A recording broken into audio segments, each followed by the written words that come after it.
implementing it with some new equipment, and let's see if everything will work smoothly. I see that the fact that I have two screens now will are impacting the presentation, so I think now will work. Can you all see the presentation mode? Someone, because now mine is not working here in this side. I don't know what's going on today. Are you seeing the presentation mode?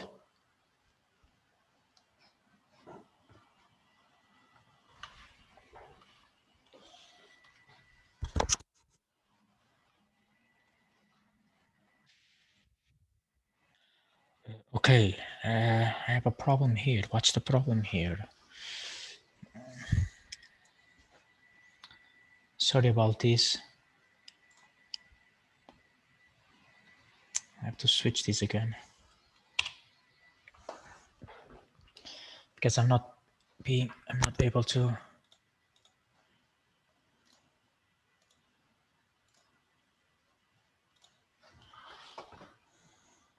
So just a second.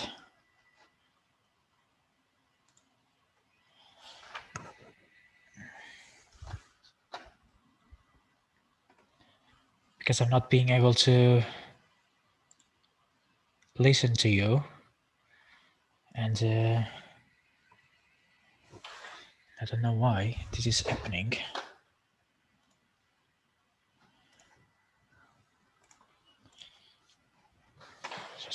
Just a moment. Okay, Schneider. Can someone speak, please? Hello? Okay. Test. Yeah, now it's good. So sorry about this, and so I have an external cam now, and then with a microphone incorporated, and this is impacting everything else here. Sorry about this, and we will get to it, I guess, right now. I just need to have the screen here as well, which I don't have. Okay, and I would like to activate my other side so I can track the. So just a couple of minutes. I'll try to improvise here the talk while I'm connecting this side. We can continue here. Okay. Okay, seems all set. Sorry about this. So today's lecture, we have a recap from the previous lecture with examples, and you asked me a couple of examples from northern Portugal and Galicia in terms of, or you asked for maps. And instead of just bringing maps, which makes totally sense when we are within economic geography, I also bring a number of examples. Some of these examples, they just came to me yesterday evening, so I didn't have much time to really go through them. And the way I found better to bring you concrete examples of constructing, of ways of constructing regional advantage, focus on northern Portugal and Galicia, the case study area I know better in comparison to other cases around Europe and elsewhere. As I went back to my network, I used former colleagues and I asked them to give me examples of enterprises, of industries that are currently engaging with so-called related and unrelated variety, or they are using knowledge produced by other industries or research and development unities to support their industry and their production processes. This will lead us to talk about place-based policies, the place-based approach, also at the core of the European Union regional policies, in particular the cohesion policy. So before those examples, which I think they will be really exciting, and hopefully everything will go smooth in this context, because I will jump out of the slides. We discuss about constructing a regional advantage as a theoretical concept, and also the example I brought to you I show you a theoretical framework, and then how I built a more empirical based one. Then I went to the field, I interviewed stakeholders in both regions, Northern Portugal and Galicia. I got the feeling it's still very theoretical to some extent, and maybe the examples of today will help to grasp a more empirical component. So we talk about that this regional advantage concept and tends to impact regional development policies and can be placed within this large container of regional development policies linked to innovation policies as well. And the prime idea here is to enhance, to value local knowledge, different types of knowledge that exist within territories, and within these territories, the knowledge that exists across firms, industries, clusters of industries, and also research and development institutions. The two key notions are related and unrelated variety. Related has to do with the knowledge that is easily grasped across industries. There is some similarities between the what each firm or industry, as well as the regions, know how to deal with, and unrelated, more uncommon ways of exploring exchanges in terms of knowledge and capacity of addressing certain aspects of the economic landscape, production, consumption, and distribution. So constructing regional advantage only to make sense of it requires a strong understanding of these knowledge flows that happens between industries in support of innovation processes within regions and across regions, as well as the example I show you of Northern Portugal and Galicia. And the construction regional advantage can be also placed within these other domains of regional development policies that try to value local assets, local potentials, narratives as well. So it's very much endogenous regional policy in this regarding. So if you want to intervene at some point, please raise your voice, because I'm having difficulties in seeing the chat window unless I just bring it here, and I will solve the issue. Then all right. Okay, so these other policies that try to enhance the regional potentials, the more context-specific, spatial-specific potentials, are also placed within this endogenous regional policy, and they are place-based and smart specialization. If we have the time, we will discuss today place-based, and in another lecture, we'll discuss smart specialization. And again, to a recap, we are talking about knowledge across regions, and the more diversified a regional economy is, the higher potential to contribute to regional growth and further the processes of innovation. So knowledge at the center of these flows across firms, industries, and regions, and as a support of innovation processes. So the literature suggests that this knowledge spills over more intensively when we are talking about related industries that share a common knowledge base. They use some similar engineering processes. They require the similar scientific knowledge to progress and develop their activities. However, there are also other elements that impact and are important when we are thinking about constructing regional advantage. And this only happens, is necessary to have a critical mass of organizations. And we talk intensively since the first lecture about the role of institutions, also the role of governance overall. So constructing regional advantage per se will not lead a region anywhere without having the support of this critical mass within organizations. It often requires a restructuring of the institutions. The institutions, they have to embrace a willingness to share the knowledge, to incorporate different types of knowledge in the innovation process, or in the overall regional development strategy. So it's important to, in one hand, look at the regional potentials, and on the other hand, understanding the need to experiment different type of approaches. Maybe some of the approaches will be more valid than others, so require some experimentalism, and this is happens in the long-term process. As other discussions we had in the past weeks, this is not a short-term intervention. Requires a strategic thinking and a long-term implementation process until the concept itself can bear some fruit and be applied in concrete. So experimentalism is indeed fundamental when we are talking about achieving a higher level of regional growth, or put a region that has been facing the deficits in terms of development in the right path, or in the path to well-being and prosperity. And this experimentalism involves dealing with different types of innovation policies, understanding which of these policies fits better to the local realities, requires territorial thinking or geographical thinking, better to say.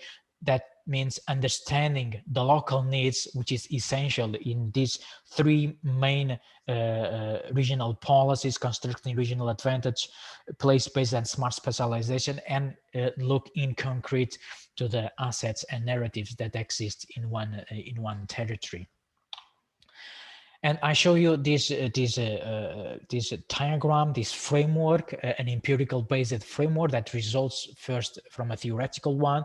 And here are the insights of a case study work in Northern Portugal and Galicia, based on content analysis, a qualitative case study work based on content analysis of policy documents developed by some of these policy platforms that again are fundamental to support the constructing regional advantage approach, and also interviews with experts from industries and from research, from universities and research centers.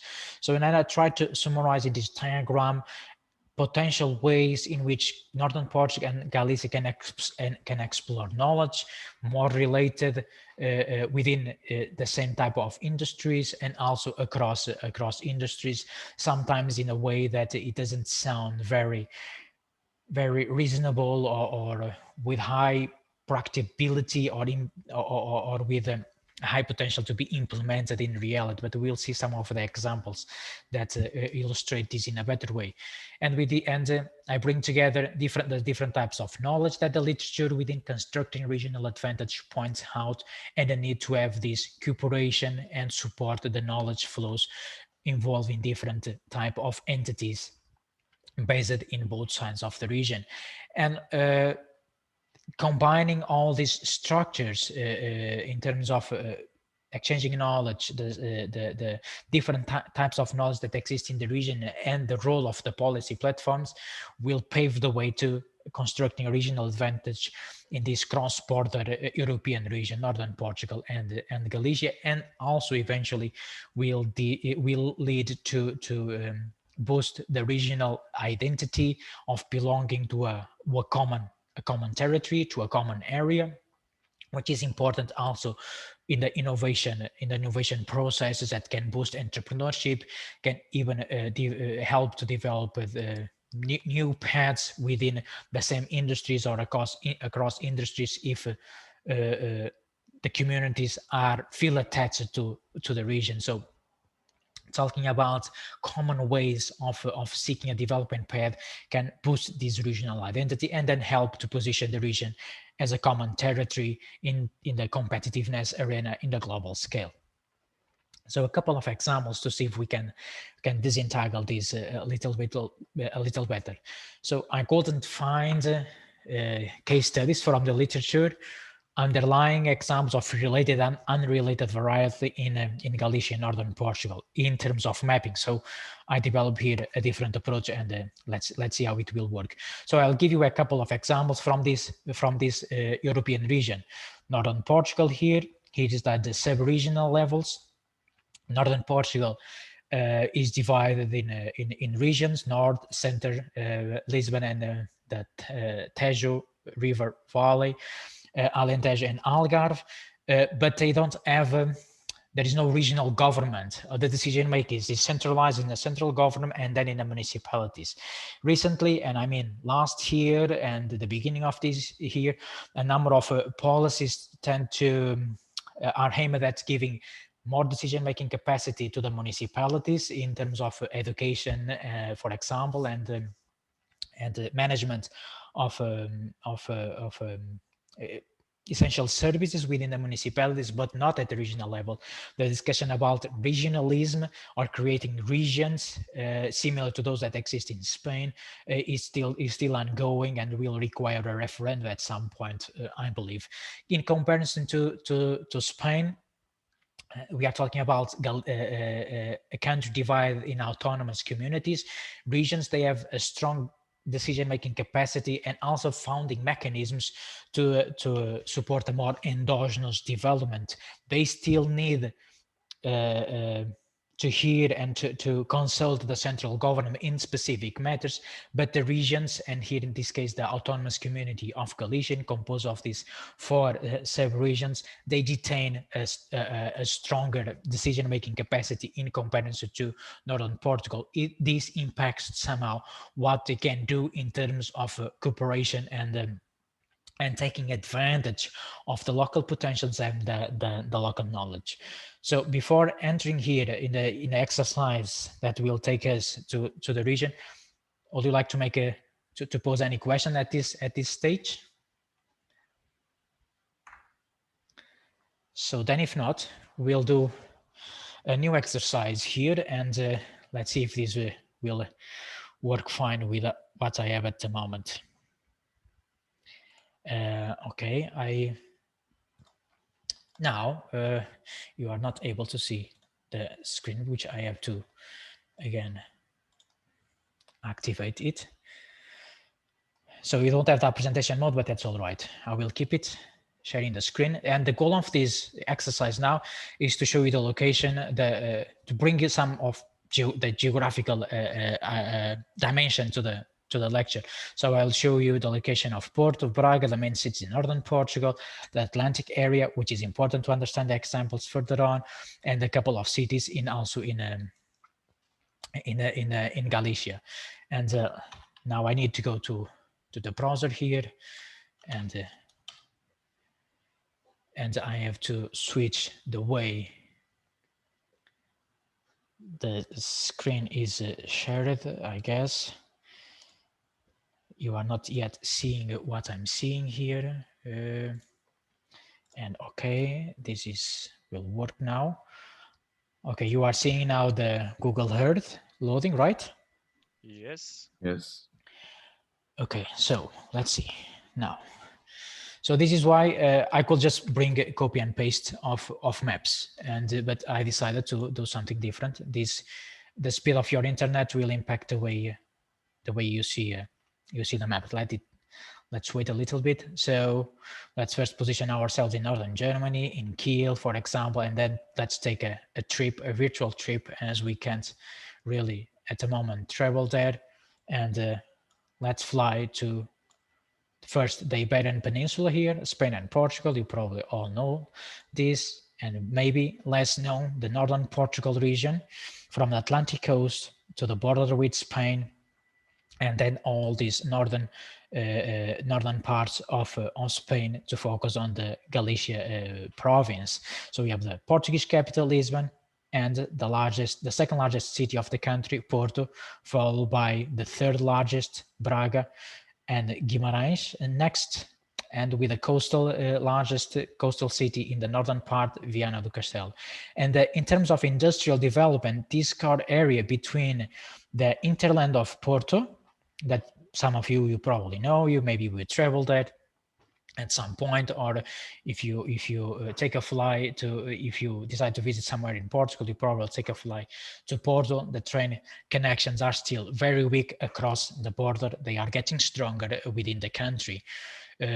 So the core of the industrial activity of this northern part takes place in this triangle between Porto, the hinterland, the surrounding areas of between Braga, the surrounding areas of Porto, a little bit to the countryside, crossing these cities called Penafiel, Marca de Canaveses, Amarante, Felgueiras, very strong in terms of shoemaking, Faf, and Guimarães. The interior is highly mountainous, and it's still the rural areas still dominate the economy, with a number of very small industries taking shape here in this part of the territory. And what I wanted to underline the location of a port, a large urban area with a very easy or infrastructures that allow easy communication and with the surrounding areas, the surrounding cities, as well as the cities in the more northern parts. And then we have the Guimarães, very well known by its historical city center. And another one, because one of the examples that I will show you is located in more towards the south, between in the Porto greatest area, and is located. Then I have to write it São João. Call it São João da Madeira, where the IKEA subcontracts a number of companies to support their activities, and also the heart of part of this new path within the textile sector and the shoemaking industry is taking place in this São João da Madeira. And then let's travel to a bit towards the north, and let's visit one of the largest cities in Galicia. And now Google will take us to Vigo, already across the border, a port city that is well known by its fishing activity and all activities associated to being a coastal city, and in the past some heavy industry in shipbuilding took place in Vigo. And then we will then visit the most emblematic one in terms of heritage and cultural assets, that is Santiago de Compostela. And in both of these cities there are important universities and research centers located in these cities. Some of them specialized in tourism, for example, such as the one in Santiago de Compostela, and others specialized in research and development related with the sea economy, and we also with the textile. And we also have further towards the north, the core cities of Coruña, where, for example, the group Inditext has its headquarters specifically somewhere in Arteixo.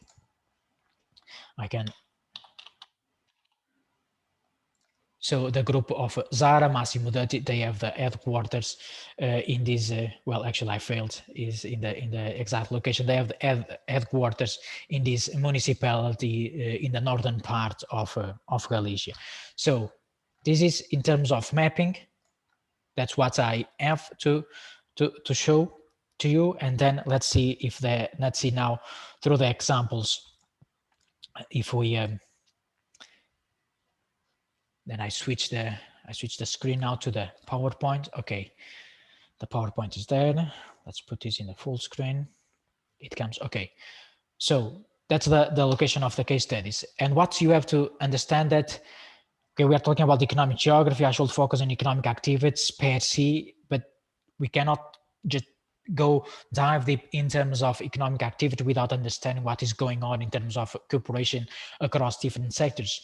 And what is going on involving these core cities of northern Portugal and Galicia is a number of discussions,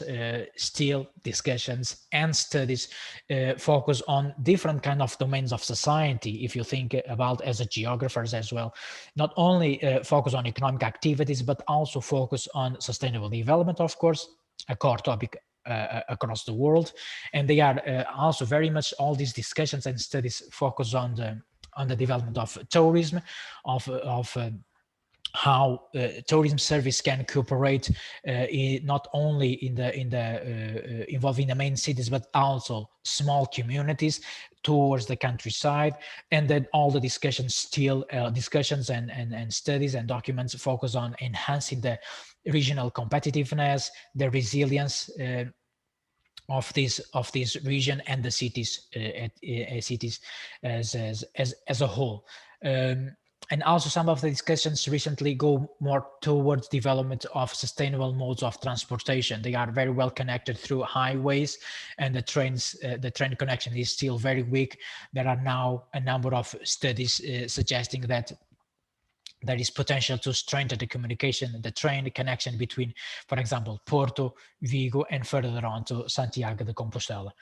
This with a prime goal in mind of building this unified tourism destination. And in this context, having a train connection will be essential. So many of the discussions go from the urban system to thinking tourism in a unified way. And there are two key policy platforms. I bring again the framework that sustain some of these studies, some of these rationale, trying to develop a common understanding in terms of urban development and tourism development.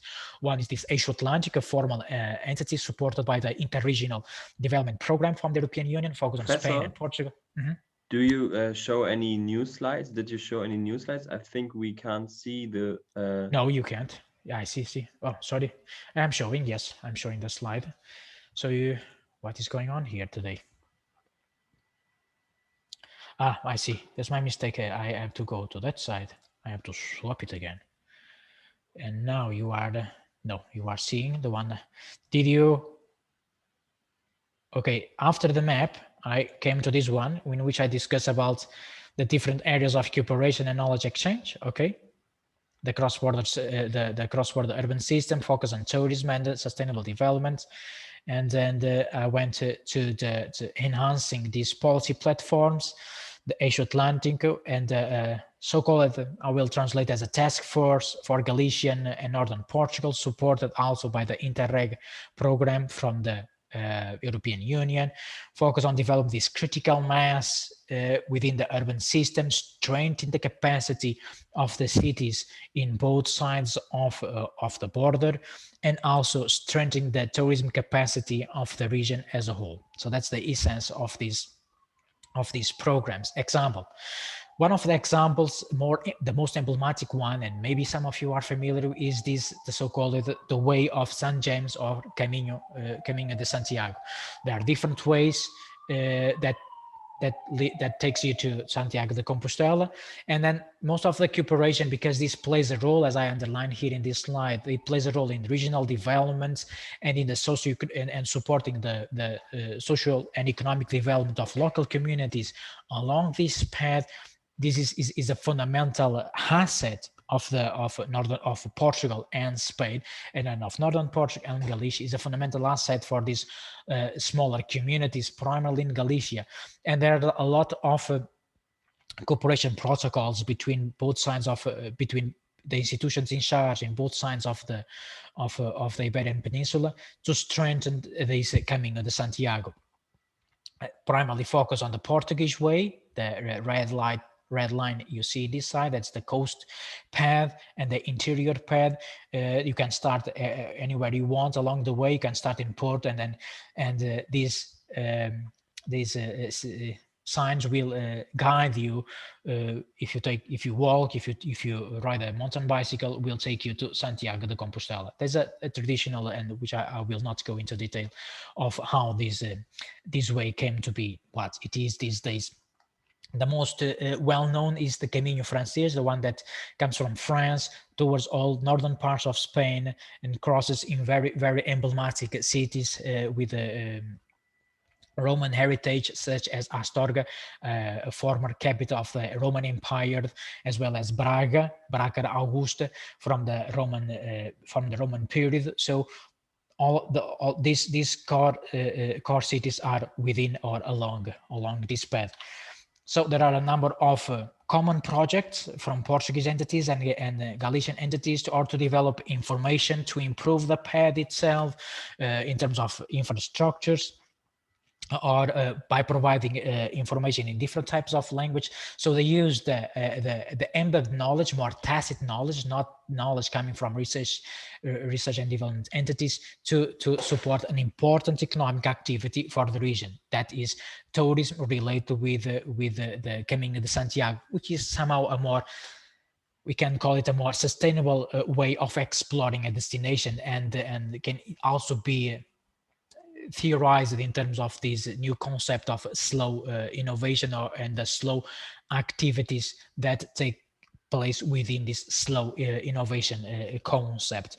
And also some of the common strategies are targeting to improve the connectivity between cities in both sides of the border, and also to boost the accommodation capacity by developing the network of albergues, so-called some kind of hostels, to accommodate those that are that are walking the path towards Santiago de Compostela, and also improving all the small microstructures along the way. So one way of that is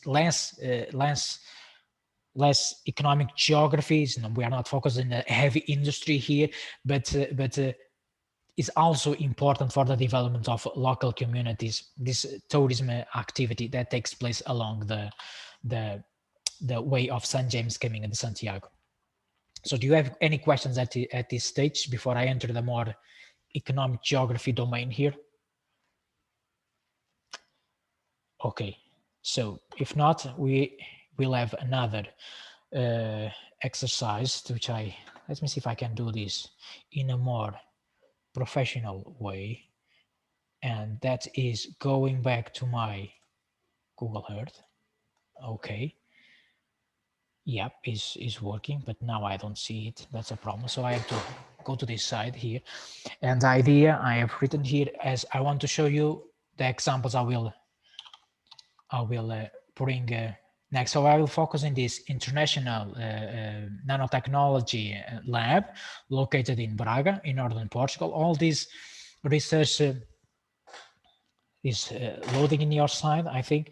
All these research and development institutions are located in northern Portugal, but as this, the one you are seeing now in your screen, is located in Braga, dense, highly densified urban area, is the result of a shared investments between Portugal central government, between the Spanish central government, and funded partly by the European Union as well. So we are not, so we're still talking about the cross-border advantage, northern Portugal and Galicia.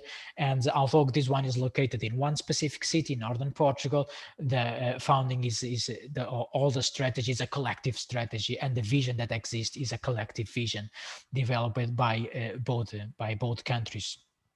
So part of this related and unrelated variety that is taking shape within traditional industries of northern Portugal and Galicia feeds and finds inspiration on part of the projects that are taking place in this institution. And another one is also located in northern Portugal, and is primarily focused on boosting the traditional textile sector, very strong in both sides of the border, Portugal and Galicia.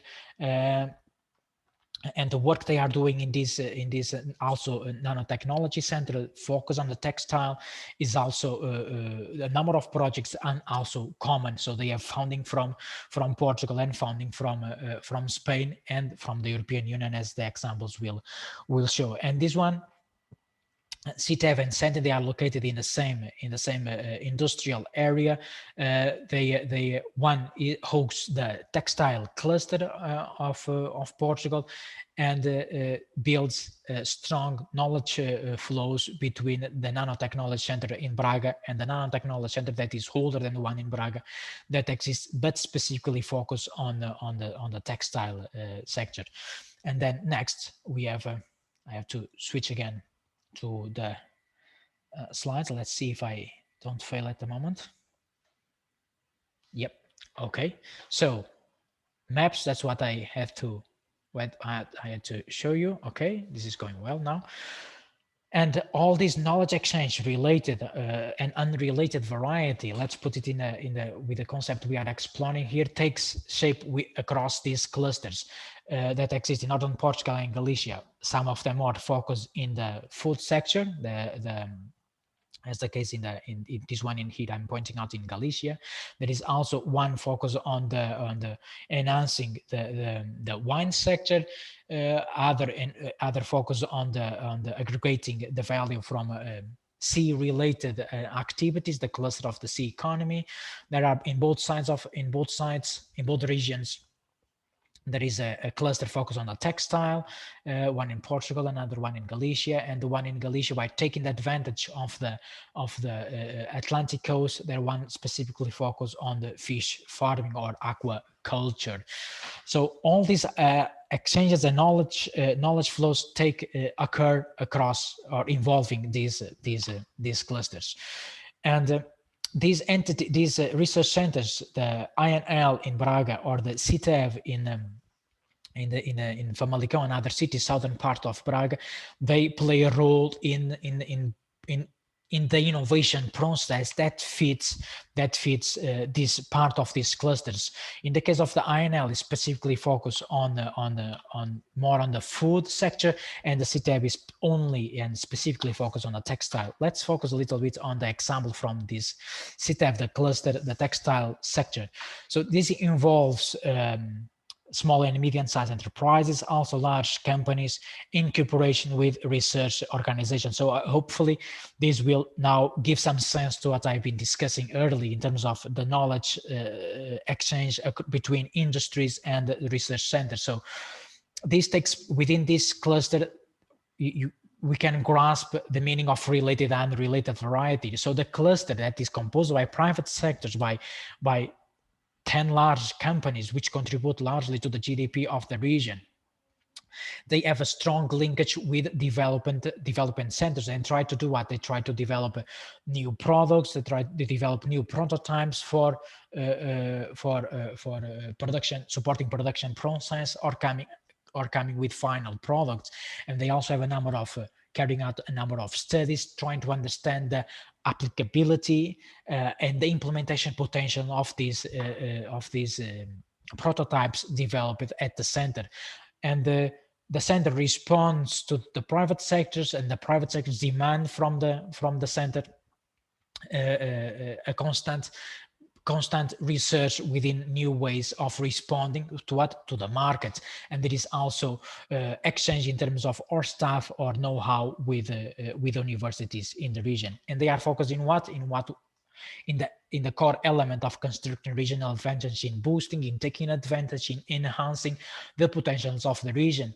Since long time, the region is well known by its textile labor force, their capacity, and also a number of structures that exist in support of the textile industry. So they are taking advantage of the assets of the region, the know-how regarding how to transform leather and how to transform leather in a more sustainable manner, because it's an activity which requires the consumption of large amounts of water and energy, paper, ceramics, and wood as well, that take place in this San João da Madeira city I pointed out. So there is a combination of these types of knowledge involving the private sector and the research unities. Some of the domains here that this research unity is devoting attention. They try to, so they build, what is important here, they build on the traditional sector, on this know-how, this capacity of dealing with textiles.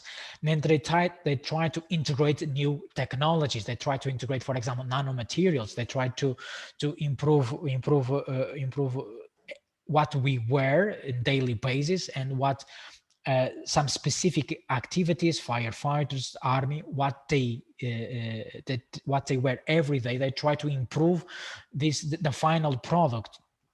This requires a long process of research and testing as well. So they try to or build new materials that are anti-virus, for example, or they retard fire, which is particularly useful for firefighters, for example. They try to incorporate nanotechnology in a way that helps sportive people, for example, to have a better performance in that exercise. So they try to supply the market and respond to the demand. Also, be reminded that sometimes this demand is a demand not coming directly from us, from the consumers, but also from the marketing sector that tries to follow some trends and partly feeds or calls also for this innovation within textile. So they develop this trying to focus on the more common activity, producing final products for the garments industry, but also try to implement what they know in other kind of activities, such as in the automobile sector. They try to develop self-cleaning materials, incorporate other technologies for more thermal management, and the example will show you this. And they also try to incorporate these fibers in support of safety in the workplace by building, for example, specific boots that can help the workers to have a better performance and feel more comfortable within their activities. I have 3 examples again from northern Portugal. And these examples, they just arrived yesterday, and I instead of having a copy and paste in the slides, I decided to visit the websites. Let me see if this will work directly in this way, or if I should jump out. I probably should do that.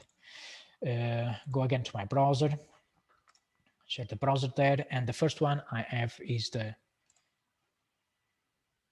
already in your screen, right? Yeah, it is. Then I have to go to this site. So we are talking about an industry, okay, a large a sector that first important builds is part of the labor force that exists.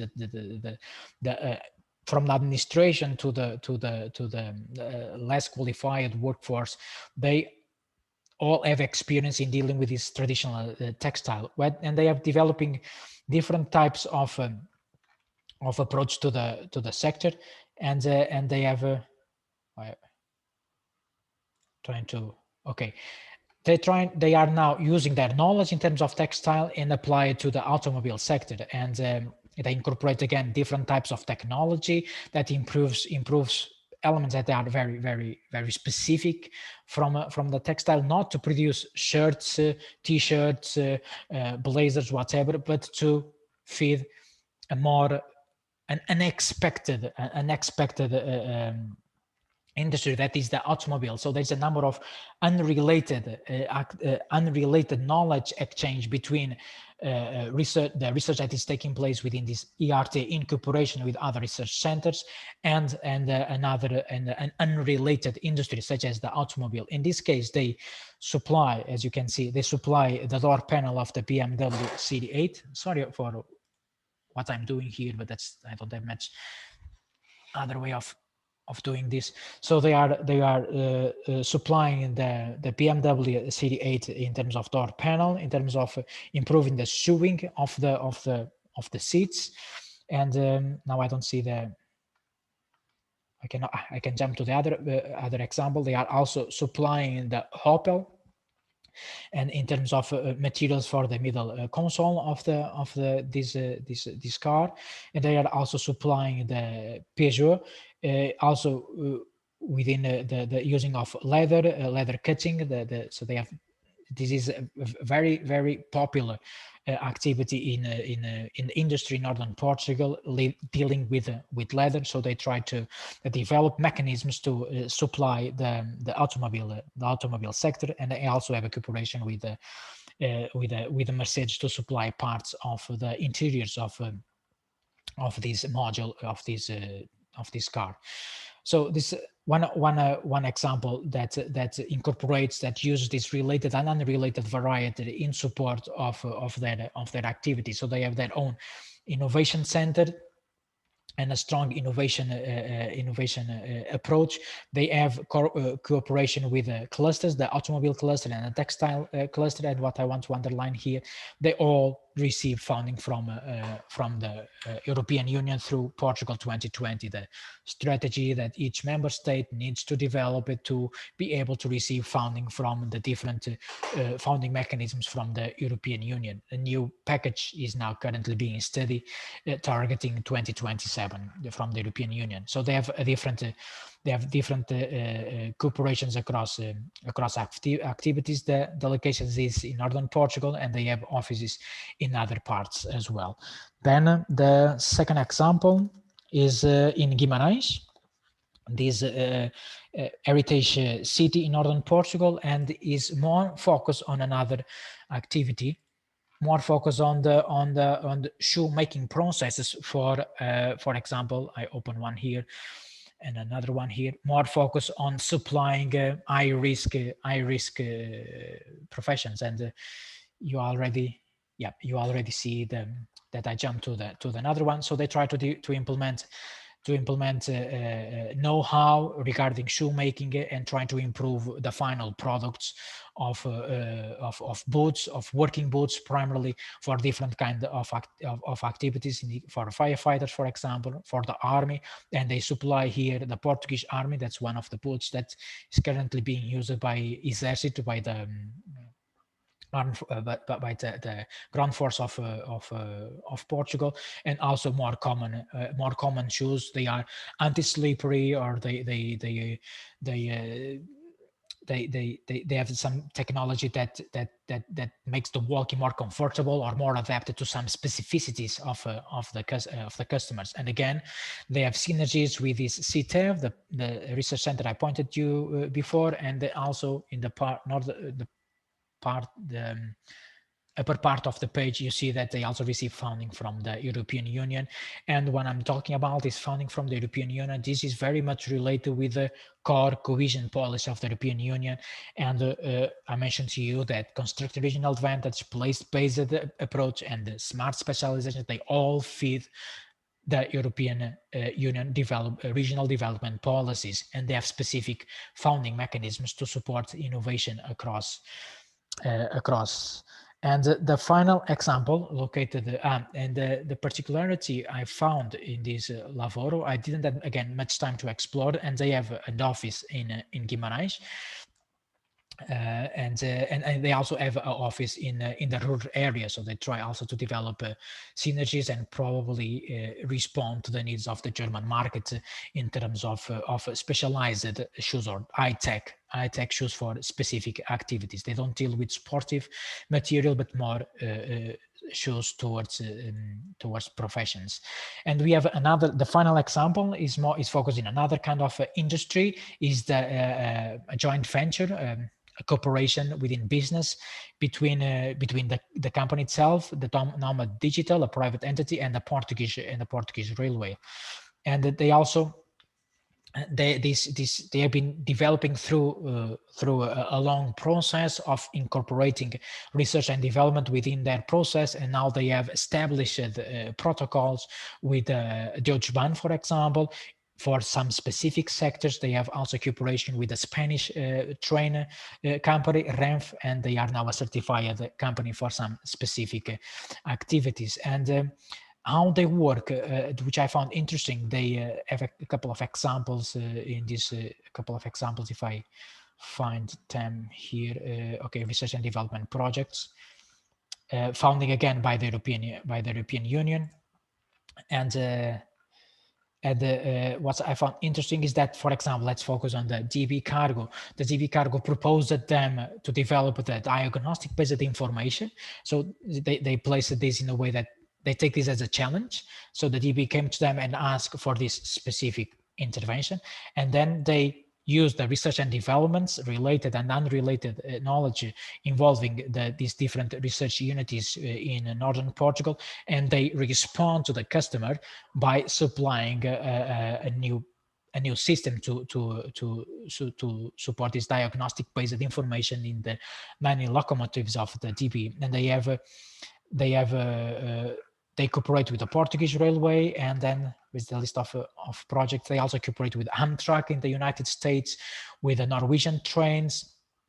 And the starting point of this company is it was a very traditional activity of dealing only with repairing of locomotives in northern Portugal. And through this funding from the European Union, and also of course through the role of the entrepreneurs that are currently currently managing this company, they could establish themselves in the market. They have office in Porto as well as in Berlin. And in terms of examples, I assume that yeah, these are the examples I wanted to bring to you. Just let me think a bit if I wanted to underline some of these aspects. Okay, it's a founding, the cooperation across entities, that they go far beyond the northern Portugal and Galician area. And so, okay, these are the examples. Hopefully they satisfy you. And then I'm gonna back to the screen. So these were the case studies. I very innovative in my point of view, and part of them they have these knowledge flows, knowledge exchange with these INL. These are particularly focused on the industry, on the food industry, not with the train sector or the textile. The other one is more focused on improving the textile sector.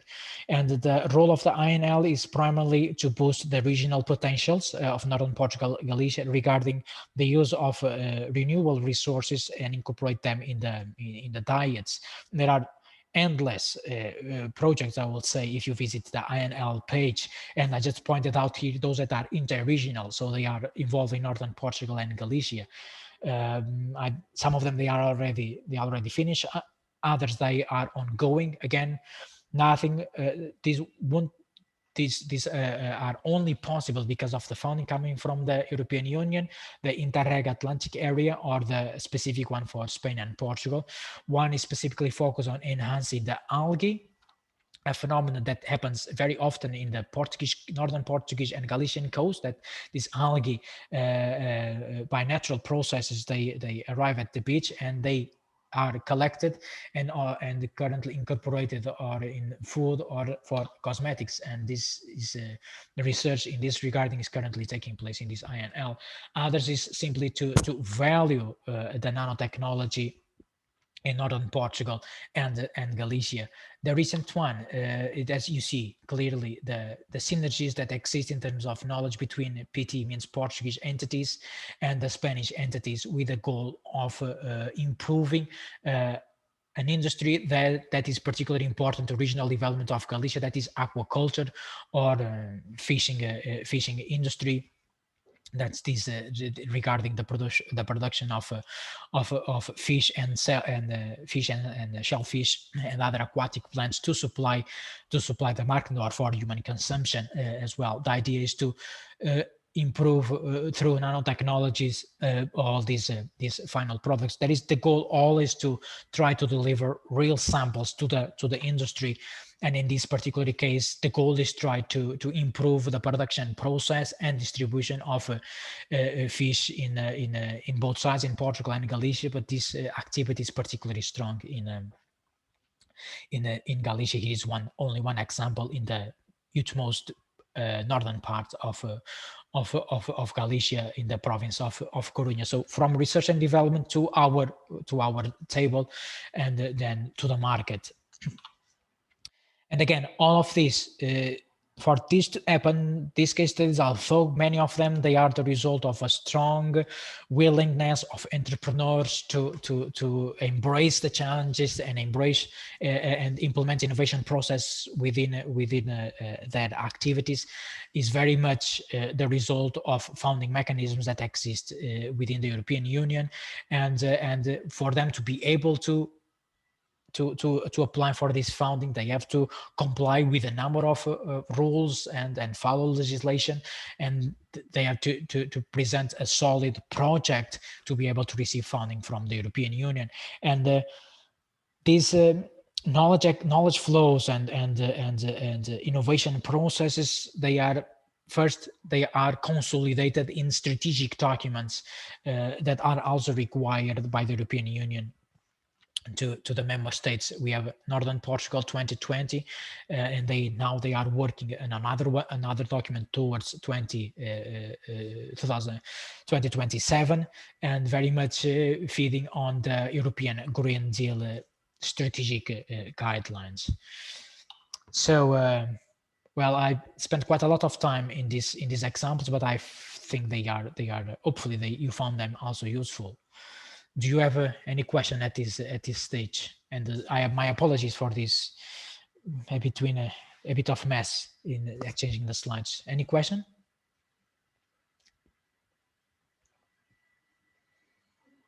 No, then if not, I think we can do here a 5 minutes break, because then I will jump into the place-based policy part of the lecture, and then I will carry on towards the end. All right.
Hope you are all back.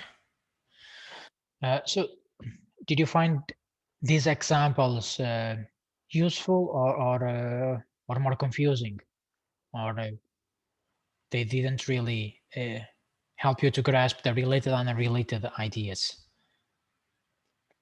Someone would like to comment? Feel free to do that. There is no right or wrongs here in this case, just a personal opinion. I would ask, I wanted to add something. Yeah, sure. If you say in the example of ERT, the big company who which makes textile for automobile industries, you said it was an unrelated knowledge exchange because of the different industries. Am I correct so far? Yes, I said so. So okay, yeah. My question is, why is it thought of in unrelated industries when the automobile sector needs textile, and that's a textile industry? Why is it called unrelated? It has links, in my opinion. Yes, sure. That's I should have. Yeah, it's important to underline that as in the case when we are thinking about regional development policies, when the focus on one concept is probably not enough to truly grasp possibilities of development, but the same happens in this related and unrelated variety. Then in the literature, you will not find clear examples, and as far as as my knowledge helps, making this clear distinction, what is related and what is unrelated. There is a mix between, there is a linkage clearly that the automobile asks for traditional. How I conceptualize this unrelated is that the textile sector in Portugal use it to produce or to feed only the garment industry, the producing a pullover like the one I'm wearing, or a t-shirt, and was not common to supply the automobile sector, or seats in airplanes, or seats in trains. That's I justify the unrelated variety in this context. Indeed, the automobile asks for textiles for their seats or their consoles at the front, etc. Going beyond this is specific engineering details. So there was a, if you place this question like 10 or 20 years ago, they will tell, no, we know how to design a shirt and a t-shirt and a blazer. We are not capable of supplying an automobile. But through this incorporation, so we will tell, okay, this is completely unrelated, although they are asking for textiles. But then through these innovation processes and research and development, the unrelated became more related. And then they could build an advantage and then gain a competitive advantage. The company itself, in business discourse here, they could gain a competitive advantage in using a traditional know-how in how to deal with textiles and incorporating it in the automobile. So that is clearly a linkage between related and unrelated. And if I think about writing a paper in this context, I couldn't simply tell that this ERT example case study, for example, only uses or built its competitive advantage on unrelated. No, there is clearly a lot of related variety as well. The capacity of dealing with textile is certainly a fundamental vector of their transition towards a renewed approach to the textile sector. So indeed, there are linkages, and this also helps us also not only with the ERT but also with the other examples, and probably is Lavoro, the knowledge that is more related. So the starting point was a traditional shoe making process of making shoes for everyday life, and they improve the processes and they try to incorporate new technologies and now supply specific professions and other activities. So it's more related, and the other related, it's still, there's a number of linkage across these industries. And this also happens certainly in the rural area, in other parts of Germany, in Poland as well, and in the more traditional industrial areas of the UK as well. Yeah, there are common links. Hopefully that my explanation is clear. So when we are thinking or writing an essay or a paper, we should be able to build our line of reasoning in the way that we focus on one specific concept, but we try to justify why we are not focusing on another concept, or that other concept could also be helpful in analyzing a certain development path that a region or a number of industries within the region decided to embrace. And the same goes for what I bring next, the place-based approach. Talking or describing this place-based approach by neglecting other concepts will lead to nowhere in terms of bringing about some change. There is a need, in my point of view, and this is also justified partly in the literature, that this requires a combination of other concepts, such as innovation policy, such as leadership, for example. There is specific literature focused on the leadership for innovation processes. And in this specific case of the place-based approach is at the heart of the European Union agenda since 2009, in a very famous report called the Barca report. This report was requested by the European Commission, and the inputs, the insights from this report, and they start feeding all the founding schemes related with the cohesion policy. So the report is available in your OLAT platform. And also a more recent publication within the place-based approach, not the full book. I couldn't access the full book, only part of it, but the essential part of it is also in your OLAT platform. What I want to say with this slide is that although this is a concept developed in 2009, that still a lot of research is taking place across the world by dealing with place-based policies from the European Union to Australia, and they try also to build bridge with different kind of concepts and approach within or concepts that are more from urban geography, others are from cultural geography, and also from the business sector, primarily the entrepreneurial components of the place-based approach. Let's try to define place-based approach in this based on these two publications. First is a policy concept, and can also be defined as a paradigm within regional development policies.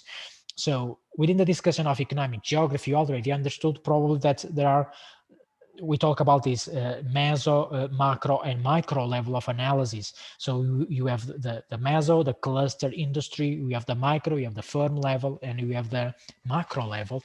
That brings us to the discussion of territorial development, regional development policies.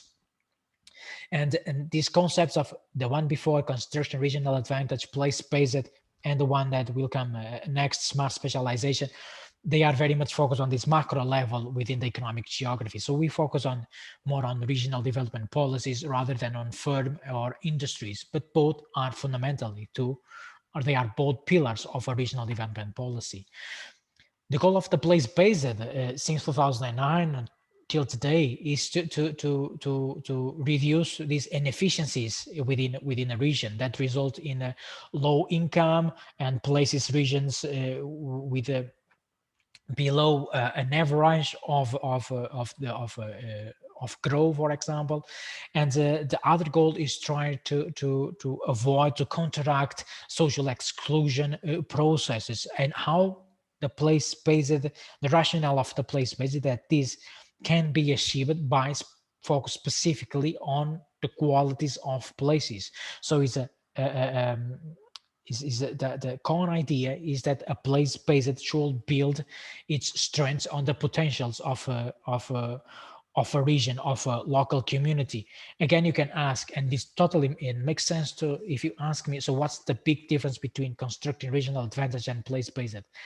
Again, it's very difficult to grasp, and you will not find in the literature a clear justification for this. So the combination of both, you can use place-based then to boost a competitive advantage within a region. You can use place-based policies as part of your strategy to construct a regional advantage. I will say that the place-based policies is a means to achieve, a means to build a regional advantage. It can also be used in relation to resilience thinking, for example. You can also use a number of place-based policies that are focused on the specific needs of a territory in different domains, to then boost your or support your regional resilience strategy.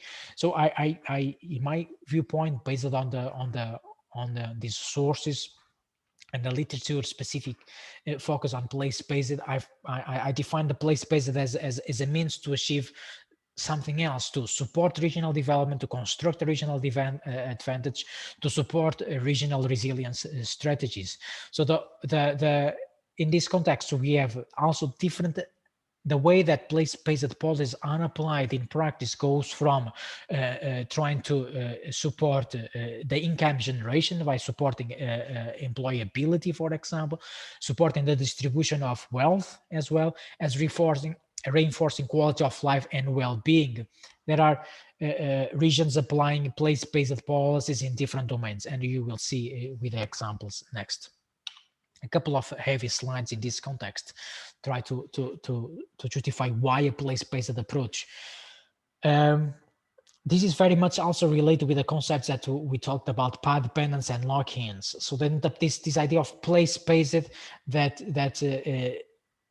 emerged in the 90s and then was brought to the European Union in 2009, and counteracts one of the policies from the World Bank that justify that development should not pay attention to the specificities of the territory, to the regional qualities, to the assets that exist within the territory. That was the prime approach from the World Bank. So the European Union decided, well, this doesn't really apply to our philosophical principles, and then they call for inputs in this regarding. And then this Fabrizio Barca was a Ministry of Finance from Italy in 2009.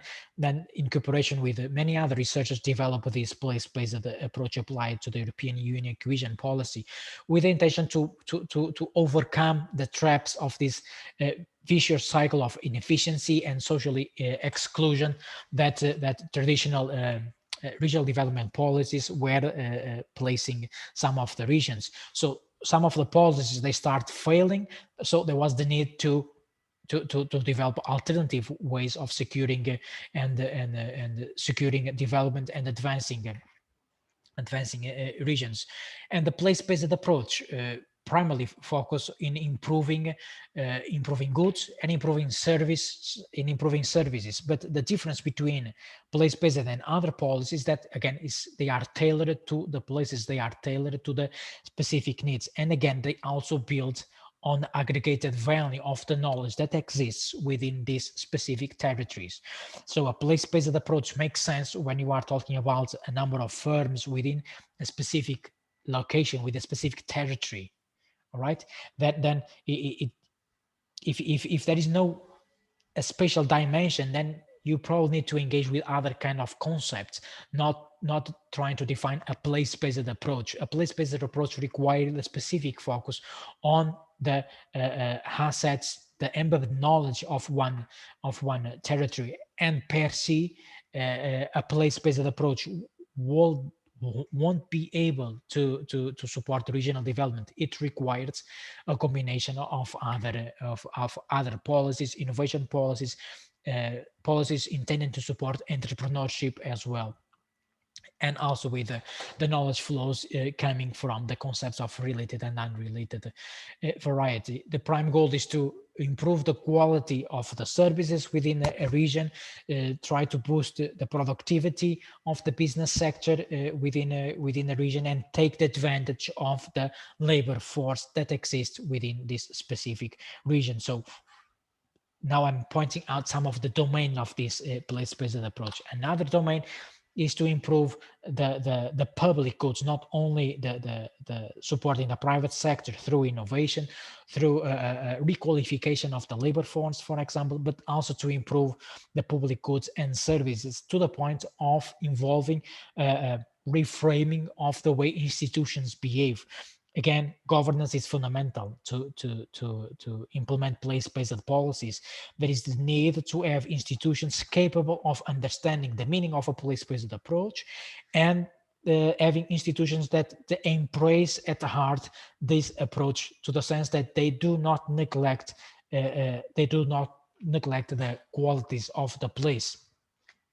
There is also some critical literature from critical geography that we talk superficially about this idea of implementing development concepts that were successful elsewhere to other territories. The place-based approach tells us that we should move away from this benchmarking application of best practices. It is all right to learn lessons from these best practices, such as, for example, the entrepreneurial region. There we have some slides next. The entrepreneurial region idea that emerged in the Silicon Valley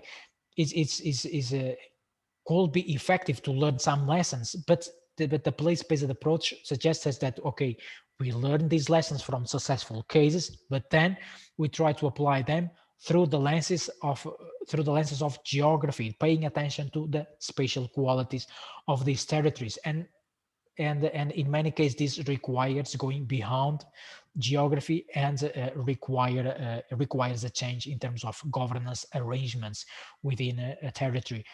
And the place-based approach can only be implemented through the means of a strong coordination between stakeholders, public and private, and through different kind of synergies or cooperation schemes involving different actors within a territory, from the industrial sector to the service to the universities. So place-based approach uses or takes shape within another concept, that is the so-called triple helix, that to me as a researcher always makes me very much confused, and it's not a concept that I'm very much sympathetic, that this triple helix means that the synergies that exist between the private sector, between industries, between public entities and the universities, the so-called triple helix. The place-based approach relies on enhancing the value coming from these three domains. Other vector of the place-based approach along the one that's supporting innovation in enterprises, in firms and industries, supporting or improving the quality of goods and services within regions, is the one that intends to support entrepreneurship and innovation processes. So there's a number of micro policies within this more larger place-based policy that are specifically intended to improve the business environment, that facilitates innovation processes through training, through talent attraction strategies as well, and try to also improve the conditions for entrepreneurships to develop their ideas and moving from ideas to businesses. This very much in a theoretical manner. So what the rationale of place-based interventions in territories suggests that we should tailor all the interventions to the specificities of the locations, paying attention to the local realities, valuing the local knowledge that is fundamental to reshape the way institutions work, and also to reshape the way business act in the economic landscape. The idea of the place-based approach is to value again this local knowledge without neglecting the what they call here the overall knowledge that exists behind the specific place, and is all about to counteract this one size fitting all approach that again was developed by the World Bank in the early 2000s. In summary, so a place-based approach can also be defined as a place-based policy, and place-based policies they exist in targeting or the private sector, or the improvement of the goods, or improving innovation process within specific territories.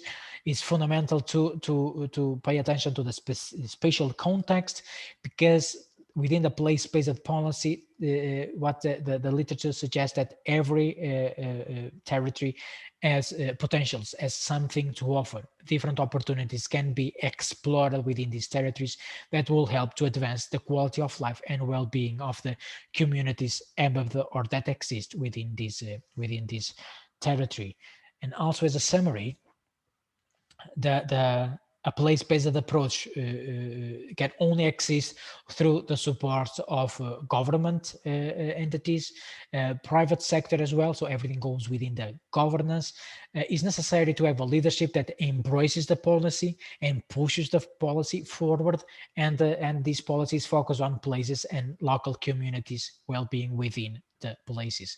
So the core elements of the place-based policy, and this the place-based policy often targets different kind of activities of everyday life, or improving the service provision within a territory, and the moment that these services are improved can open opportunity for attracting new business, for example, or old business, traditional business can find now different ways to prosper and to advance further in the supply chain, or to conquer different markets if these services are improved. Improving infrastructures that will also help to boost the economic landscape of specific regions. If they have better roads, if they have a better train connection, they will be able to place their products in the market in a more cost-efficient manner, and also to facilitate administrative procedures by, for example, improving training within a specific activity,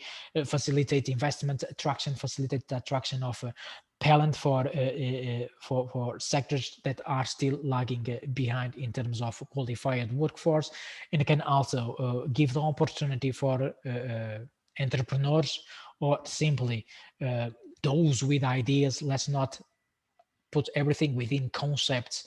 I'm also in favor of calling the things as we know them, not necessarily within concepts.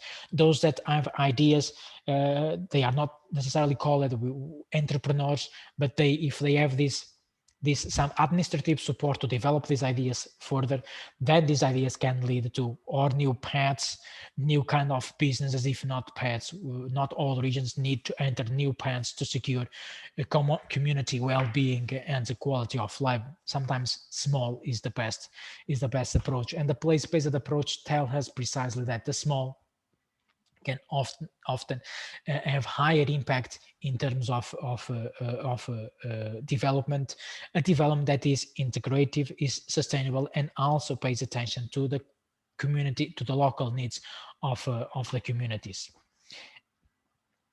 The difference, the place-based exists to counteract this more place-neutral approach coming from the World Bank, as I said earlier, and only the place-based essence is the interactions that exist in terms of knowledge flows within communities, and the core aim is to enhance, to value, to take advantage of the assets, tangible and intangible within a spatial context, regional, local. Understand it as a city, at the city level, for example. So is placing local assets at the center of all these policies, being them targeting improving infrastructure, improving service, or improving the governance arrangements within the territory that could facilitate entrepreneurship, innovation processes, and then really pave the way to a better quality of life and well-being within the local communities. And this not only in terms of accessing services, cinemas, new commercial areas, but also employment, and that having that employment needs satisfied within the community, and this eventually will lead to also to counteract the brain drain effect, for example, that affects some of these lagging behind regions. There are no possibilities of employment within the region. Maybe some of the policies fail, so we have this brain draining from one region to another, that they couldn't find ways of developing their own activities. So the place-based works also in this context.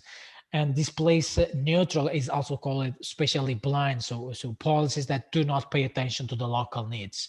And as bearing in mind our understanding today, even without bringing all these concepts from economic geography, you will probably easily understand that it makes no sense any longer to talk about development policies that do not pay attention to the local needs of the communities and to their local assets. Wouldn't be sustainable, and we wouldn't be talking about equality if we continue to invest in these spatially blinded policies. So the place-based policies that exist and have been implemented by many national governments and super-regional institutions, such as the European Union and other supranational organizations in the world, such as in Southeast Asia. They have been developing these place-based policies to counteract this place-neutral approach. And we still have a couple of minutes to go through some of the examples. And you see place-based policies incorporated in the European Union regional strategy. And again, as the example from Northern Portugal and Galicia, I have one example here from Germany, which you can find it within this document. Is also in your OLAT platform. Otherwise, the source is just there. They implement this place-based policy with the aim of strengthening the entire value chain of the cluster. A cluster in Bayern, and that this initiative, so-called, of the Cluster Offensive Bavaria initiative, incorporates place-based policies within that approach to boost competitiveness, to also transform ideas emerging from research into new products, very much as the case in northern Portugal, with overall intention to increase innovation dynamics. I haven't studied this in depth, so is an example extracted from this document, but I found it interesting. Just also can give you ideas to explore other clusters in Germany, for example, and then think about these concepts of place-based constructing regional advantage, knowledge flows. So there's this very much as the one in Galicia, northern Portugal. This initiative in Bayern brings together 17 clusters. What they do, they draw on the economic strengths of the region. They are not here exploring domains that they are popular or successful in the United States. They are underlining the potentials of the region, and the clusters try to bring together the potentials of the region. So they try to build a regional advantage through place-based policies. And let's translate this into practice. The place-based approaches they apply, they are primarily focused on supporting dialogue and networking, if I translate this right. And they are focused on sharing information on market trends, sharing knowledge regarding the use of technologies, and also building projects to apply for different funding schemes and other different domains that I don't go into depth. So you have the links here if you would like to explore this further. So in a place-based approach, very much like as the constructing regional advantage, goes much beyond the economic geography. You find it in the territorial agenda of the European Union. You find the place-based approach in the sustainable urban development strategies also of the European Union, and this one more focus on the building projects through negotiations, and here more focus on valuing the local needs of urban areas in the way that places them in a more sustainable development path. And we also have place-based policies in other parts of the world, such as in Australia, but here more focus on the supporting civic engagement. So you have, from a cluster, innovation, entrepreneurship, increasing the dynamics and building an advantage based on the strengths of the region, towards a focus on urban systems, and a focus on enhancing the participation and civic engagement of local communities within the development path. Here, focus on the Victoria State in the southern part of Australia, and they suggest that the place-based could be a way to unlock the knowledge and passion of local people. As I said, also in the case of northern Portugal and Galicia, a regional advantage can also boost this sense of place, the place attachment of the inhabitants, of the citizens towards the region, and this could boost an entrepreneurship capacity. And we are now going beyond the time we have, and what this was the last slide of the place-based innovation, and how it links to the concept of the entrepreneurial region that is very much building on what we have just commented. And I will bring the entrepreneurial region in the next lecture, linking it with strategic thinking and strategic spatial planning, try to understand how currently urban regions are integrating this place-based policy in their overall planning of the territory. Any question from your side?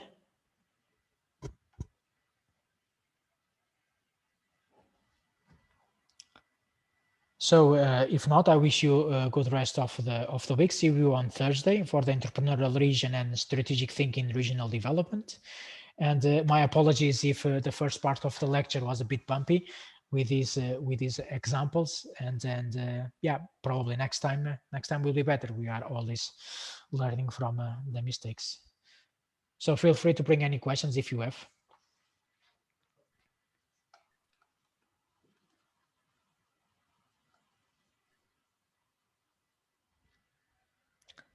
No. It's not a question, but I just wanted to tell you that I won't be able to attend the lecture on Thursday.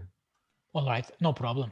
Yeah, of course, no problem. I understand. You explain me, all of you, clearly these classes with other modules, and what is called it, seminars.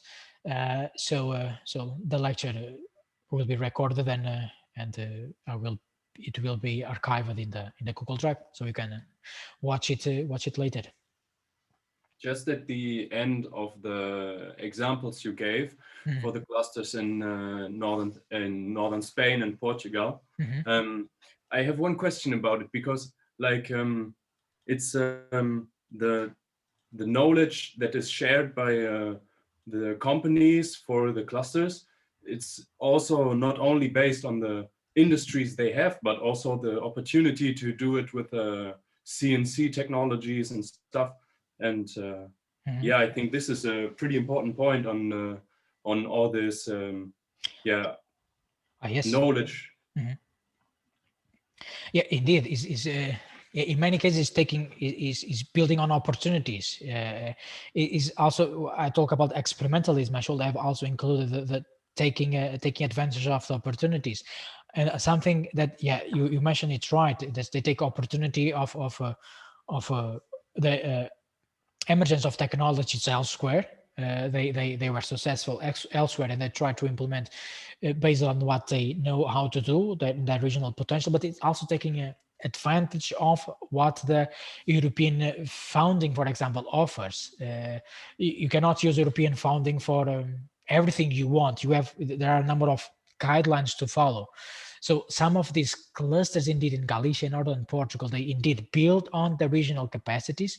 They incorporate technologies that have been developed in the Silicon Valley, not the development model itself, but the technology. You were right, and in this context, but they also take advantage of the opportunities that exist. If they have founding mechanisms that are intended to support other kind of activities, we will probably see a move from these clusters towards other kind of directions in a way that they could benefit from the funding from different schemes. I don't know if this is clear. Indeed, they take advantage of the opportunities that exist in a specific moment. There is an evolutionary element here, that is the capacity of dealing with textiles that comes from the past. I hope you understand it. The dealing with fish farming, that is very rooted within Galicia, but also and they, along this path, they experiment with different interventions, but they are also taking advantage of the opportunities that exist in a specific moment. Yep, this happens very much elsewhere. And so they create new knowledge, but in fact, it's not like they're using the fundings from European Union, but it's not to. I have the like, for me, it sounds like they are doing it to create more economic growth, and not for creating a more sustainable industry. Yeah, that's indeed a good question. Most of these in these private companies, the goal is they are profit oriented, is to make profit and support economic growth. The sustainability dimension, they will certainly acknowledge that. If we go there to do a case study work, they will certainly acknowledge that, and they will tell that we are developing projects that try to put us in a more sustainable path.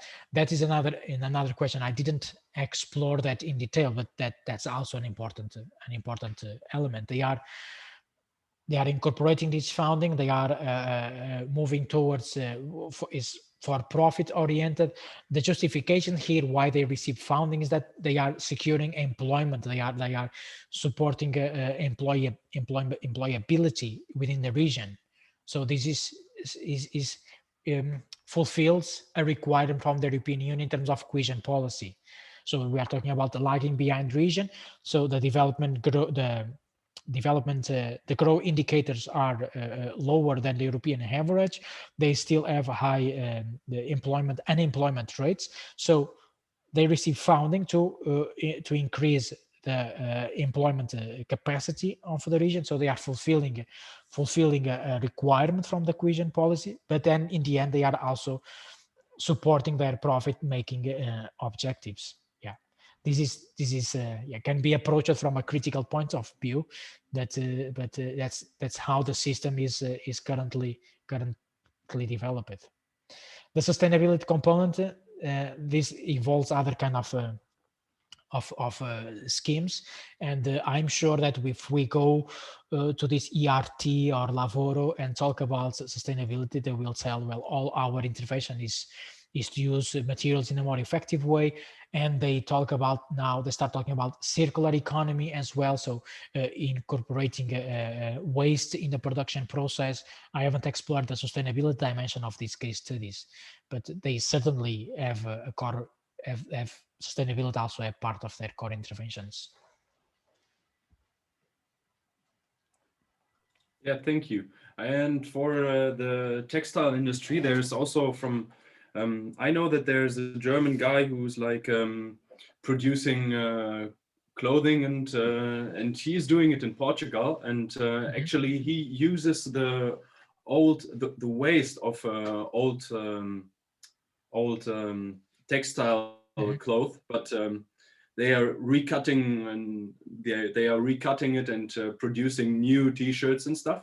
And there is a big point where they try to get it more sustainable. But I just wanted to ask for this certain part of the automotive industry. But it's pretty clear that the region is like they have a lower growth rate than other regions in Europe, so they get the funding.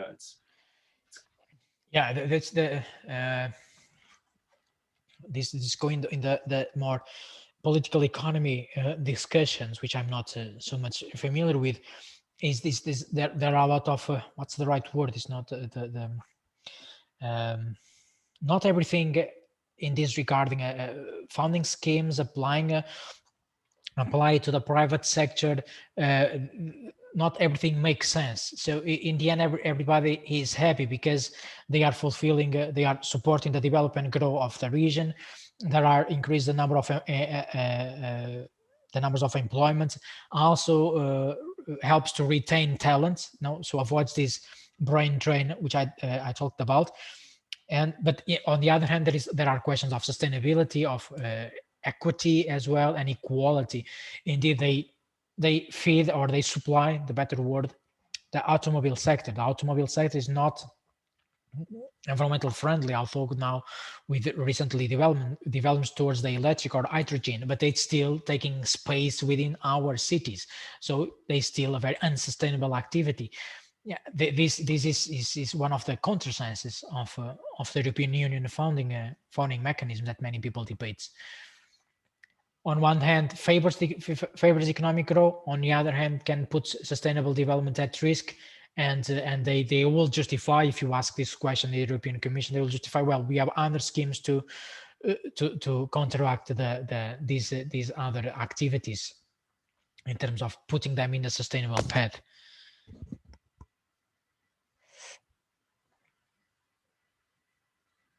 Yeah, thank you, and see you on Thursday. Okay, see you. Thank you.